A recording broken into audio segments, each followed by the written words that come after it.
Hello everyone, welcome to our channel How to Grow. On today's tutorial, I will guide you how to fix the Snapchat Spotlight not showing up problem. For that, you need to open any App Store or Play Store on your device. And here you need to search Snapchat. If there is update option on this Snapchat application, then you need to tap on update and update your Snapchat to fix the Snapchat Spotlight not showing up.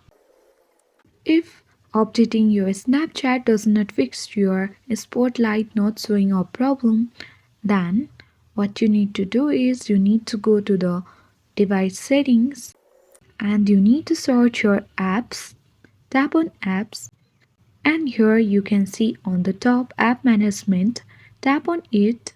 This will take you to the app management page where you can either scroll down and find out Snapchat, or on the top you can see the search bar. Tap on the search bar and search your Snapchat. This will access to the app info page of a Snapchat where you can see your storage uses option.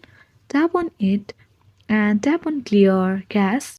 Once you have cleared the cache, once again log in into a Snapchat and you can easily fix the Snapchat Spotlight not showing up problem.